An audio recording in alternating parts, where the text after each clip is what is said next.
बिस्मिल्लाहिर्रहमानिर्रहीम। अस्सलाम वालेकुम। ये आपका अपना डिजिटल प्लेटफॉर्म है। मैं तारिक मतीन हूँ।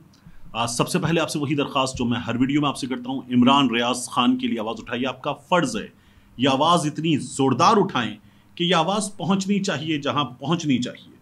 अपने ट्विटर पे, फेसबुक पे, अपने सोशल मीडिया अकाउंट्स पे, इंस्टा पे इमरान की तस्वीर लगाइए, पैगाम लिखिए, आवाज़ बनिए। वो आपकी आवाज़ था, आपको उसकी आवाज़ बनना है। यह आपका फ़र्ज़ है, यह इमरान का हक़ है। दूसरा, अलग न्यूज़ आप मेरी दरख्वास्त पे सब्सक्राइब कर रहे हैं, बहुत शुक्रिया। आरिफ अलवी साहब के ट्वीट के बाद एक हंगामा मचा हुआ है। आरिफ अलवी झूठा है, आरिफ अलवी बहादुर है, आरिफ अलवी की हिम्मत को सलाम, आरिफ अलवी को तमीज़ ही नहीं है। ये तमाम चीज़ें हो रही हैं पाकिस्तान के सबसे बड़े आईनी ओहदेदार के ऑफिस के साथ भी और उसकी अपनी शख्सियत के साथ भी। यानी जो सियासी मुखालिफिन हैं वो जिस तरह के काम कर रहे हैं उनसे बंदा कहे कि खुदा का खौफ करो, कोई अखलाकियात भी होती हैं। और जो बाज़ सियासी मुखालिफिन हैं उन्होंने इस मामले की बारीकी को समझते हुए, जैसे फरूदुल्लाह बाबर साहब हैं, उन्होंने तारीफ भी की। इस वीडियो में अहम तरीन मालूमात ऐसे समझ लीजिए कि अगर मेरी आरिफ अलवी साहब से बात नहीं हुई तो भी ये मालूमात जिधर से मैं आपको लेकर दे रहा हूँ, यूँ समझ लीजिए कि मेरी उनसे बात हुई है। मैंने उनसे फ़र्दन सवालात किए हैं। ये इतनी अहम तरीन मालूमात हैं। इन मालूमात से पहले कुछ मालूमात जो दीगर हवालों से, दीगर सोर्सेज से हासिल की, वह अंडरस्टैंडिंग के लिए मैं आपको बता दूँ। सदर मुमलिकत के 2 सेक्रेटरीज होते हैं। एक सिविलियन सेक्रेटरी 22 ग्रेड का ओहदा होता है। एक सदर मुमलिकत के सेक्रेटरी, मिलिट्री सेक्रेटरी, ब्रिगेडियर होते हैं, 20 ग्रेड का ओहदा होता है। और होता क्या है, ढेरों कम्युनिकेशन है, ढेरों काम है। तो आमतौर पर डीआर होते हैं, डिस्पैच राइडर्स होते हैं।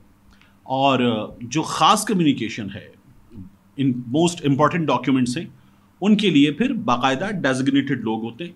वो उनको उन डॉक्यूमेंट्स को पहुंचाते हैं जहां पहुंचाना होता है। ये काम इस तरह से होता है। और सदर के जब सदर साइन कर देते हैं और उसको आगे बढ़ाने का जो काम है और उस पर जो दीगर प्रोसेस है, ये दोनों सेक्रेटरीज के जरिए होता है। मिलिट्री सेक्रेटरी के जरिए भी और सिविलियन सेक्रेटरी के जरिए भी। मिलिट्री सेक्रेटरी की जिम्मेदारियां बाज़ हवालों से ज़्यादा होती हैं, जो सिविलियन सेक्रेटरी है उसकी जिम्मेदारियां कुछ दीगर हवालों से ज़्यादा होती हैं। यानी सदर आरिफ अलवी साहब ऐवान सदर में अगर वॉक पर भी निकलेंगे तो मिलिट्री सेक्रेटरी उनके साथ साथ होंगे।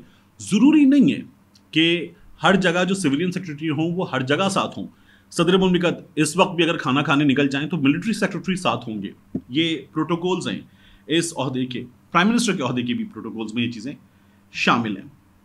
अब यहाँ एक बात हो रही है कि आरिफ अलवी पर बड़ा प्रेशर है, आरिफ अलवी साहब इस्तीफा देने जा रहे हैं। हमारे बाद सहाफ़ी बाकायदा अलविदा अलविदा लिख चुके हैं। आरिफ अलवी का इस्तीफा किसी भी वक्त आ सकता है, ये भी दावा किया जा रहा है। मैंने खुद क्या कहा था, मैंने कहा था कि आरिफ अलवी साहब को इस सिलसिले में 2 काम करने हैं। जो जिम्मेदार है उसके खिलाफ एक्शन लें, एक। दूसरा, सुप्रीम कोर्ट ऑफ पाकिस्तान से रुजू करें। ये पाकिस्तान के अवाम के साथ धोखा हुआ है, तो आरिफ अलवी साहब सुप्रीम कोर्ट ऑफ पाकिस्तान से रुजू करें और उसके बाद भी इस्तीफा देंगे। मेरी राय थी और है कि उसके बाद भी इस्तीफा दें कि इन हालात में अगर काम करना है तो क्यों काम करूं। आरिफ अलवी साहब को मेरी राय में ये करना चाहिए। तो लोग ये बता रहे थे बड़ा प्रेशर है आरिफ अलवी साहब ने जो कर दिया, उसके बाद तो आरिफ अलवी साहब पे पता नहीं कहां से प्रेशर है।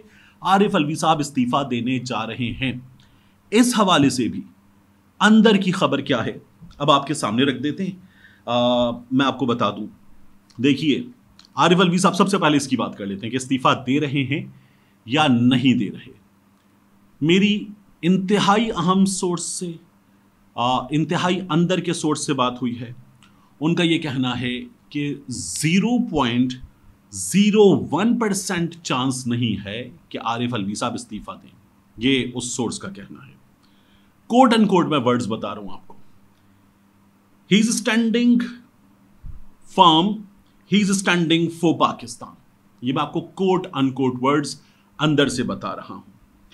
और उनका ये कहना है अंदर ऐवान सदर में आरिफ अलवी साहब को, उनके मामलात को, तमाम चीज़ों को देखते हुए कोई भी शख्स कहेगा एवरीथिंग इज एब्सोल्युटली नॉर्मल।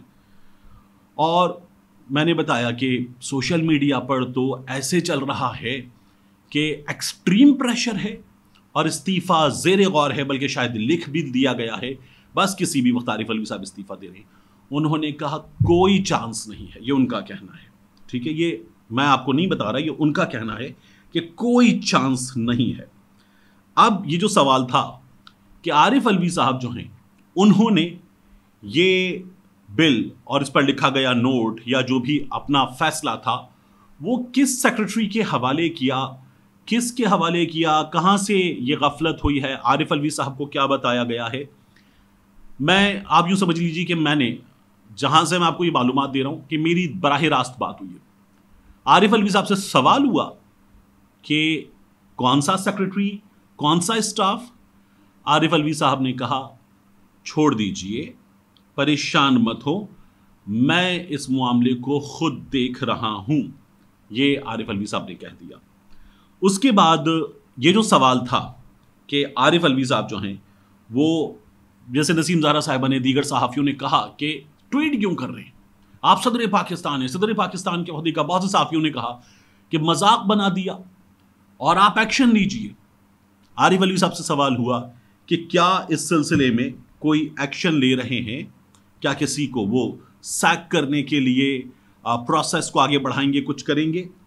عارف الوی صاحب نے کہا ہے، جن صاحب سے بات ہوئی انہوں نے کہا آپ کے اسٹیچر پہ، لیول پہ یا آپ کے پے اسکیل کا یہ معاملہ نہیں ہے، یہ معاملہ جہاں کا ہے مجھے پتا ہے اس کو کیسے ہینڈل کرنا ہے، میں اس معاملے کو دیکھ رہا ہوں۔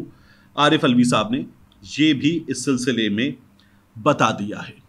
اور اس کے بعد عارف الوی صاحب سپریم کورٹ جائیں گے یا نہیں جائیں گے؟ Chief justice of Pakistan mister justice Umar Ata Bandial سے نوٹس لینے کا مطالبہ ہر کوئی کر رہا ہے، سوشل میڈیا پر بھی ہو رہا ہے، ہر جگہ ہو رہا ہے، تو اس سلسلے میں بھی بات ہوئی۔ تو عارف الوی صاحب جو ہیں ان کا یہ کہنا ہے کہ میں اس معاملے میں جو کرنا ہے خود کروں گا اور مجھے پتا ہے کہ کیا کرنا ہے۔ انہوں نے کہا میں نے فیصلہ کر لیا ہے، مجھے پتا ہے کہ کیا کرنا ہے، اور میں نے یہاں تک جو لکھا ہے مجھے اس کا بھی اندازہ ہے کہ یہ کتنا امپورٹنٹ ہے، کتنا اہم ہے، اور میں اس معاملے کو دیکھ رہا ہوں، کیا ہوا ہے یہ بھی مجھے سمجھ میں آ رہا ہے۔ عارف الوی صاحب یہ کہتے کہ یہ چیز بھی مجھے سمجھ میں آ رہی ہے کہ کیا ہوا ہے۔ عارف الوی صاحب کچھ فیصلے کر چکے ہیں، ان فیصلوں پر عارف الوی صاحب جو ہے وہ عمل درآمد کریں گے اور وہ خود کچھ چیزوں کا جائزہ لے رہے ہیں۔ کیا عارف الوی صاحب نے اس سلسلے میں کسی سے مشاورت کی ہے یا نہیں کی؟ یہ میں نے پوچھا اور مجھے اس کا جواب یہ ملا ہے کہ عارف الوی صاحب نے اس معاملے پر کسی سے کوئی بات نہیں کی، عارف الوی صاحب سے کسی نے کوئی بات نہیں کی۔ سوشل میڈیا پہ بعض لوگ یہ بتا رہے تھے کہ شاید معاملے کی حساسیت کے حساب سے عارف الوی صاحب سے ان کے ملٹری سیکرٹری صاحب نے لمبی سٹنگ کی ہے اور یہ معاملہ بہت ڈیٹیل میں اس سٹنگ میں زیر غور آیا ہے۔ ایسا نہیں ہوا ہے۔ عارف الوی صاحب اپنے اسٹاف کے ساتھ بالکل روٹین کے میٹر میں جس طرح سے انوالو ہوتے ہیں اسی طرح سے انوالوڈ ہیں، اس سے زیادہ کچھ بھی نہیں ہے۔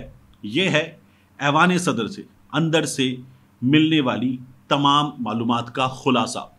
کچھ چیزیں ہیں جو اس سلسلے میں مزید معلوم ہوں گی اور ان کے جوابات ابھی آنا باقی ہیں، وہ انشاءاللہ میں آپ کو آگے اپڈیٹ کروں گا۔ ملتے ہیں انشاءاللہ آپ سے اگلی ویڈیو میں۔ اللہ تعالیٰ پاکستان کے حالات پہ رحم فرمائے اور اللہ تعالیٰ پاکستان کے حالات کو بہتر کرے، آمین ثم آمین۔